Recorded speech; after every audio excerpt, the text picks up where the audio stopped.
Driving around, it's hard to imagine that in just one weekend, over 100 people died on these streets.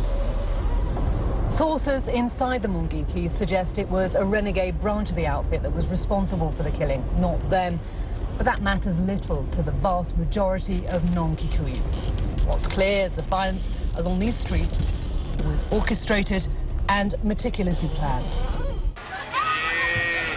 Organised violence in retaliation for what happened here. The Kerio Valley in the North Rift. Virtually the entire Kikuyu community has been cleared out by rival tribes with a message never to return. And there are allegations that some of this non-Kikuyu violence was also organised. The Kikuyu were chased out with bows and arrows in what seemed like a pre-planned attack by non-Kikuyus. These weapons used in ceremonies when boys come of age, deployed when their leaders gave the signal to fight. A craftsman filmed in secret told us sales went up dramatically when the fighting reached its peak. A short distance away, I'm invited to join a group of non-Kikuyu elders discussing the events of the past weeks. No one is taking the blame for instigating violence. All of them tell me they want peace, but they're worried that what happened here won't be forgotten. The old man says the Kikuyu may be well armed, but his men will use sticks to defend themselves.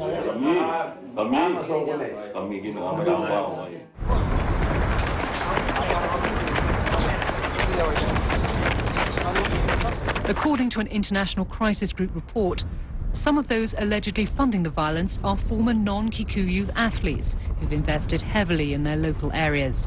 It's an allegation the sportsmen as a group vehemently deny. I think it's jealousy that we have invested in this country. They want to scare us or to scare people who have money so that they cannot develop this town.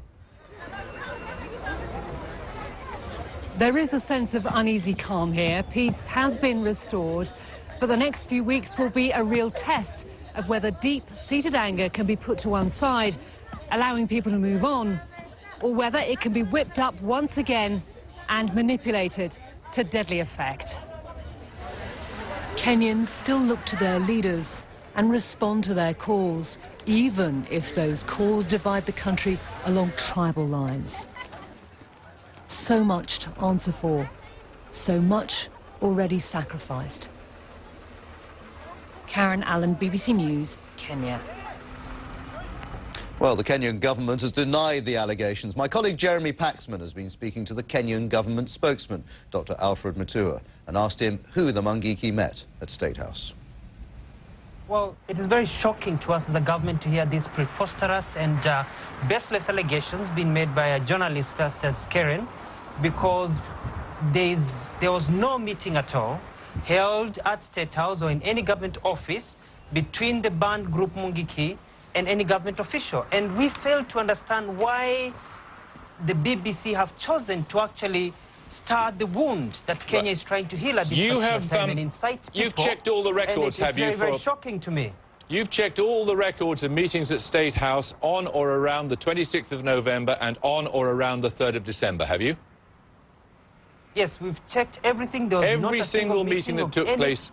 Every single meeting. Any Mungiki person who is known should be in jail. And the government took it upon itself to arrest, hunt down and round up Mungiki in the last 1 year. And that's what we've been doing. So to keep on saying and to actually put forth these allegations that tie in the president with an organization that he vowed to finish and which he's jailed their leader and all the leaders is something that we fail to understand what the motivation is. Mr. Mutua, are you seriously telling us that there couldn't have been a meeting because all the Mungiki are in jail?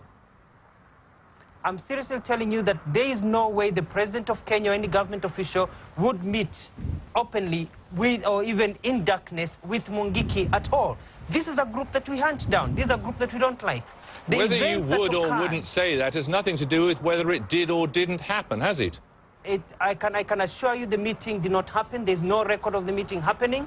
And we are calling upon the BBC to prove these defamatory and actually inciting comments that are actually hurting Kenyans, because here we are the two people who've said these meetings took place have made it up, have they? Yeah, they have made it up. We'd like to know and find the real evidence. Two people have independently made up that these meetings took place. Yes, we'd like to know the credibility of these people. And we are going to write to the BBC, and the African Union is also going to write to the BBC to ask them to actually carry out an inquiry, because, for example, I was not contacted. I'm the government spokesperson.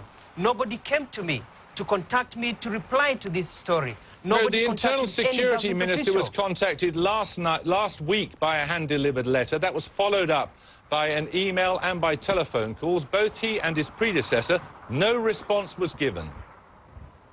Well, you know, the last week we were in the negotiation phase, and he was very involved in negotiations. But he was too busy to respond to very damaging accusations? No, he was not too busy. This is something that we need to check whether why didn't he reply then? But nonetheless, why wasn't I contacted? I'm the government spokesman. All journalists in Nairobi have access to me. If you want to meet any minister, you come through me. She knows it. The journalist has used me before. Other journalists from CNN, ABC News, all over the world, from Australia, come to me. Why wasn't I contacted? Why couldn't I involve? I'm sorry you felt left out, Mr. Mutua, but perhaps you could help us with the next question then. It's not left out. Well, you obviously do feel left out. We are saying the minister concerned was approached, as you well know. A system here that did not want Kenyans to actually, the Kenyan help us with the other question then, since you heard the story.